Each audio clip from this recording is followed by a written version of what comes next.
History often tells us that obedience is the key to maintaining order. But what if obedience is the most dangerous thing a human being can offer? This story begins in a hospital, not during a war, not during a disaster you'd see on the news, but on a completely ordinary day. Imagine it: quiet corridors, white walls, routine procedures, and a single order. The doctor read it twice, then a third time. The words were clear, official, legal. They were signed by people far above his position. This was the kind of order most professionals follow without a second thought, because questioning it could mean the end of a career. He was told to proceed, to follow the protocol, to trust the system, and most importantly, to not ask questions. But the patient lying in front of him wasn't just a number on a chart, it was a human being. Throughout his training, the doctor had learned to separate emotion from decision-making. Medical school drills discipline, precision, and restraint into you. You learn to rely on data, on guidelines, on the rules. Yet, something in his gut felt deeply wrong. The procedure he was ordered to perform was standard on paper, but in reality, it was dangerous. He knew the data supporting it was outdated. He knew the risks were quietly minimized, while the benefits were exaggerated. He knew all of this because he had taken the time to read the studies others had ignored. He had seen similar cases end badly with his own eyes, and he understood an uncomfortable truth. If he followed the order, the system would be protected. If he refused, the patient might be. He decided to ask for clarification. The response he received was cold. "This is not your decision. This has already been approved. Just do your job." Suddenly, the room felt much smaller. Doctors are taught that hesitation can be fatal, but so can blind compliance. Standing there, he realized that this single decision would divide his entire life into a before and an after. Refusing meant consequences. He'd face professional isolation, disciplinary hearings, and possibly even lose his license. Years of hard work could be erased with one word, but agreeing would mean something far worse. He would have to live with the knowledge that he obeyed when he knew better. He looked at the patient again. They were weak, trusting, and completely unaware that their future was being negotiated in silence. So, he did something that most systems are not designed to handle. He said no. It wasn't loud or dramatic. It was just firm. "I won't do this," he said. "It's not safe." The reaction was immediate. Voices were raised. Authority was asserted. He was reminded of his position, his obligations, the hierarchy he was a part of. He was told that his refusal would be documented, and it was. That night, he went home knowing something irreversible had happened. The comfortable safety of routine was gone. From that day on, he would be watched, questioned, marked. But the patient lived, and in the end, that was the only thing that mattered. This story isn't just about a doctor. It's about anyone who has ever been in a position where following orders felt wrong. It's about the courage to listen to your conscience when the world is telling you to be quiet. The consequences did not arrive all at once. They never do.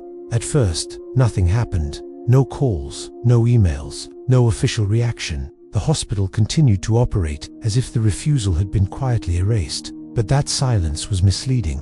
Within weeks, subtle changes began. His schedule was adjusted. Complex cases, the ones that challenged him and built his reputation, were no longer assigned to him. Meetings he should have been in happened without his invitation. No one confronted him directly. No one ever said, "You were wrong." Instead, the system did what it does best. It isolated him. Colleagues who once sought his opinion now avoided eye contact. Hallway conversations would abruptly end when he entered a room. The message was perfectly clear without ever being spoken. You stepped out of line. Then came the paperwork. He was called before an internal review board. The language was polite, carefully neutral. They spoke of concerns, professional alignment, procedural consistency. It was a masterclass in bureaucratic deflection. No one mentioned the patient. No one asked whether his decision had been the right one for the person under his care. They only asked whether it had been authorized. He explained his reasoning calmly. He was a scientist, a man of evidence. He cited studies, presented data, and pointed out the inconsistencies in the very protocol they were defending. He believed, perhaps naively, that facts still mattered, that logic could still persuade. The board listened, nodding thoughtfully, and then dismissed it all. Protocols exist, they said, to ensure uniformity. Personal judgment, however well-intentioned, introduces risk. If every doctor acted independently, chaos would follow. What they did not say but what he heard loud and clear was this: The system valued predictability more than it valued protection.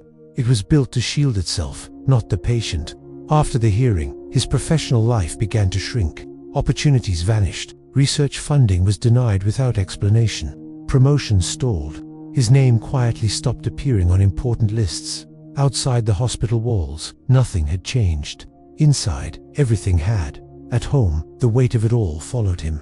He replayed the moment again and again in his mind, not with regret, but with a growing sober awareness of its true cost. He hadn't been fired or officially reprimanded, yet his career was being quietly dismantled, piece by piece. Friends advised him to apologize. Just smooth things over. Acknowledge that you were overcautious. Say the words they want to hear. He refused, because the patient he had protected, the one at the center of this whole storm, had recovered, slowly, imperfectly, but alive.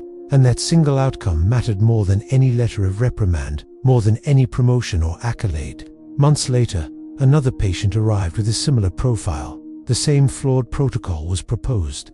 But this time, someone else hesitated. A young doctor, watching from the sidelines, remembered. They paused. They questioned, not because the system had changed, it hadn't, but because one person had proven that refusal was possible. That small moment of hesitation, born from his defiance, saved another life. He would never be told this officially. There would be no memo, no thank you note, no public acknowledgement. But word travels quietly in places where formal recognition does not. The whispers in the break room, the shared glances in the hall, that was his reward. He remained employed, but marginalized. A ghost in the halls of the institution he'd given his life to, respected privately, dismissed publicly. His influence survived only in these whispers, in the courage he had sparked in others. And yet, he slept without regret, because he understood something profound that many of us never learn. Sometimes, the price of doing the right thing is loud, dramatic punishment. Sometimes, it's a slow, quiet erasure. And sometimes, that price is worth paying. Time has a funny way of changing the questions we ask. What once sounded like defiance can start to sound a lot like foresight. What looked like disobedience slowly reveals itself as caution. Years passed. New administrators replaced the old ones. Policies were revised. Studies that had once been dismissed became required reading. Quietly, without any fanfare or big announcements, the very protocol he had refused to follow was modified. No one ever credited him for it. There was no public correction, no article in a medical journal admitting the system had been wrong. Institutions rarely apologize, especially to the individuals who challenged them. But the change was real, it was tangible. Procedures became more flexible. Doctors were encouraged to seek second opinions. Exceptions were now documented, instead of being punished. The system, in its slow, grinding way, moved on. He, however, remained where he had been, left on the margins of his profession. He was older now, less ambitious. The chase for advancement and recognition was long over. He turned his focus entirely to his patients, not to his own progress. But those who worked closely with him, the ones in the trenches, they noticed something different. Younger doctors started seeking him out, not for networking or to climb the ladder, but for genuine guidance. They didn't ask him how to succeed. They asked a much harder question. How do you know when to follow the rules and when to question them? He never gave them a simple answer, because there isn't one.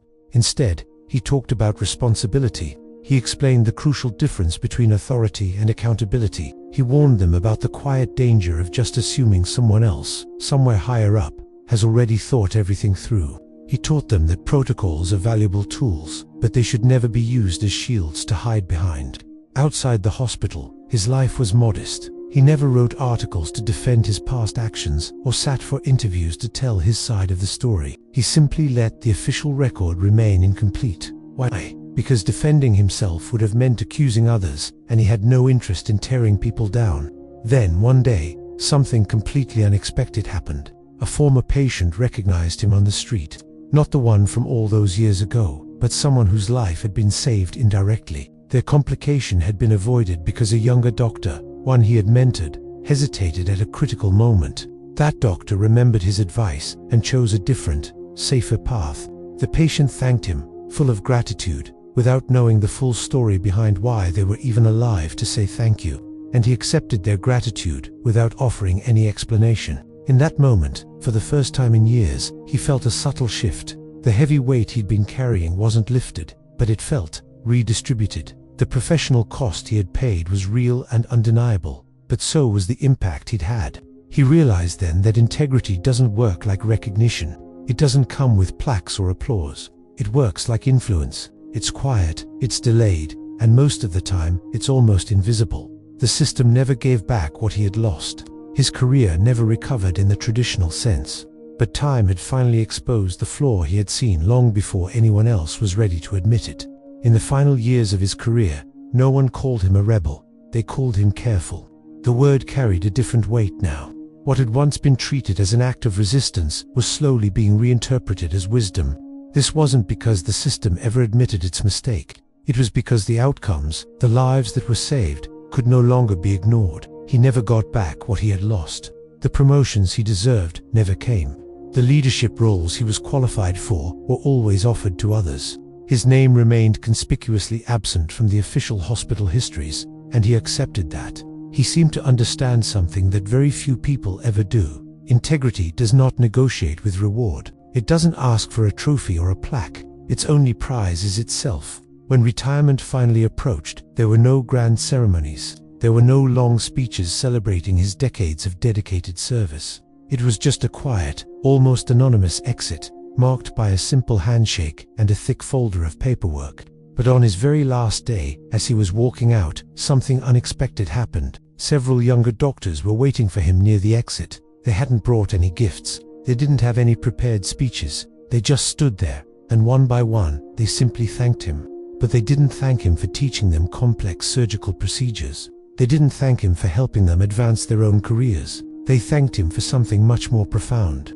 They thanked him for showing them that sometimes refusal can be the greatest act of care, that saying no can be a form of protection. He listened to them, nodding quietly, and said very little in return. Because for him, this was never really about him. It was about a single moment, years and years earlier, in a quiet hospital room, when a crucial decision had been made with no witnesses. A decision that saved a life. And then, indirectly, it saved another, and then more, through the quiet influence he had on these young doctors, rather than through direct instruction. He left the building for the last time, knowing he hadn't changed the system. The bureaucracy, the politics, they were all still there, but he had changed how people behaved inside it. He had planted a seed of courage, and sometimes, that's the only kind of change that truly lasts. History often celebrates those who act loudly, the ones who lead the protests and make the big speeches, but the world depends just as much on those who quietly choose to do what's right and are willing to accept the cost in silence. This wasn't really a story about disobedience or breaking the rules for the sake of it. It was a story about responsibility. It was about the incredible courage it takes to say no when saying yes would have been so much easier, so much more rewarding. It's about the inner strength required to protect one single life, even if it means sacrificing your own career. And ultimately, it's about a kind of heroism that leaves no monument behind. It doesn't get its name carved in stone, but it continues on, quietly, in the good decisions made by others, long after the original voice has faded away. It's a legacy not of fame, but of conscience. Thanks for watching. If this story resonated with you, consider subscribing for more content that looks at the quieter side of courage. See you next time.